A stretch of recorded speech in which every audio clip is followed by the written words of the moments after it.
Delhi election result 2025। Delhi में BJP की जीत से किसका चेहरा हो गया बेनकाब।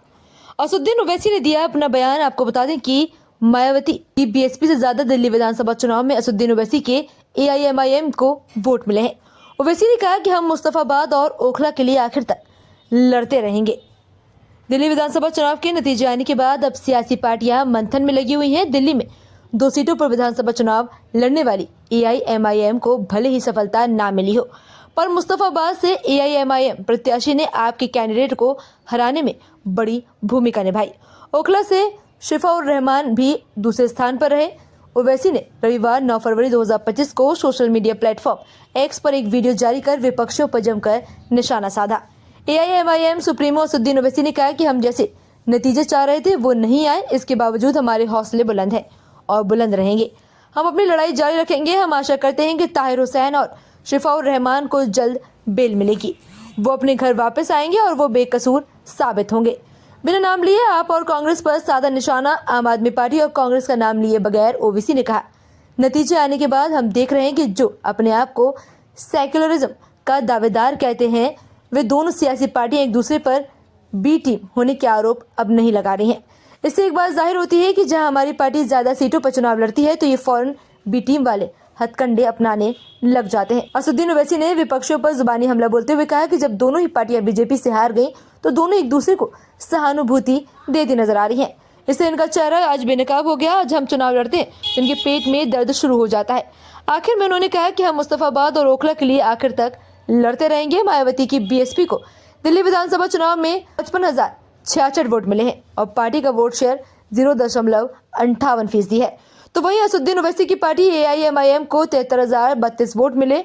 ओवैसी की पार्टी का वोट शेयर 0.77% रहा। औज़ुबिल्लाहि मिनश्शैतानिर्रजीम, बिस्मिल्लाहिर्रहमानिर्रहीम, अस्सलामु अलैकुम रहमतुल्लाहि व बरकातहू। मैं ओखला और मुस्तफाबाद की विधानसभा की आवाम का बेहद शुक्रिया अदा करता हूँ कि आप तमाम ने मिलकर शिफाउर रहमान के लिए और ताहिर हुसैन साहब के लिए आपने अपने वोट का इस्तेमाल किया। मैं आपका बेहद शुक्रगुजार हूँ कि आपने बड़ी मेहनतें की। मैं तमाम मजलिस के अराकीन का, जनाब शिफाउर रहमान के साथियों का, उनके फैमिली का, ताहिर साहब के फैमिली का और ख़ास तौर से शिफाउर रहमान और ताहिर साहब के शरीक हयात का और ताहिर साहब के 20 साला नौजवान फर्जन का, इनका भी बेहद शुक्रिया अदा करता हूँ कि इन्होंने बड़ी मेहनत की, जस्तजू की।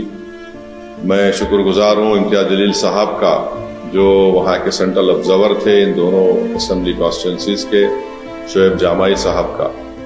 नतीजा जो हम चाह रहे थे नहीं आया है, मगर मुझे यकीन है कि हम तमाम के हौसले बुलंद हैं और बुलंद रहेंगे और इंशाअल्लाह ताला हम अपनी इस लड़ाई को जारी रखेंगे। जमहूरियत हमको इस बात की इजाज़त देती है कि हम अपने पसंद के उम्मीदवारों को उतारें।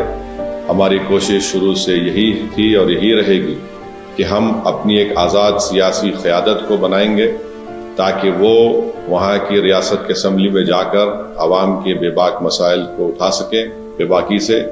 तो इंशाअल्लाह कोशिश जारी रहेगी और मुझे उम्मीद है कि इंशाअल्लाह ताला हम तमाम लोग दुआ करेंगे कि ताहिर साहब को, शिफाउर रहमान को जल्द से जल्द और दूसरे जो लोग पिछले 5 साल से जेल में हैं उन तमाम को बेल मिलेगी, वो अपने घर को वापस आएंगे और इंशाअल्लाह मुझे यकीन है कि वो तमाम के तमाम बेकसूर साबित होंगे।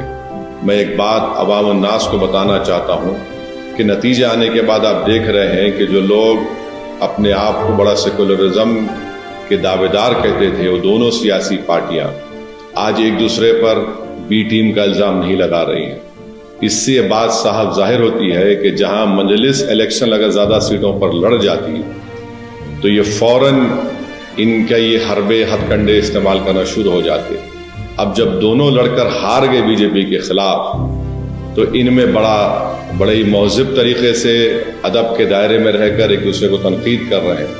तो ये लोग बेनिकाब हो रहे हैं कि कैसे मजलिस जब आपकी क़यादत को, आपकी एक आवाज़ को उठाने की बात करती है, हिस्सेदारी की बात करती है, तो इन सब के पेट में दर्द शुरू हो जाता है। बहरहाल हम अपनी कोशिशों को जारी रखेंगे। हमारी कोशिश यही रहेगी कि ओखला और मुस्तफाबाद में विकास और तरक्याती का काम मुकम्मल हो। वहाँ के अवाम के बुनियादी मसाइल हल हों, और हम इसके लिए कोशिश करते रहेंगे। मैं आप तमाम का बेहद शुक्रिया अदा करता हूँ। और हमने मेहनतें की, अल्लाह हमारी इस मेहनत को, कुर्बानी को ज़रूर कबूल करेगा, और इंशाअल्लाह आने वाला कल हमारा होगा। बहुत बहुत शुक्रिया।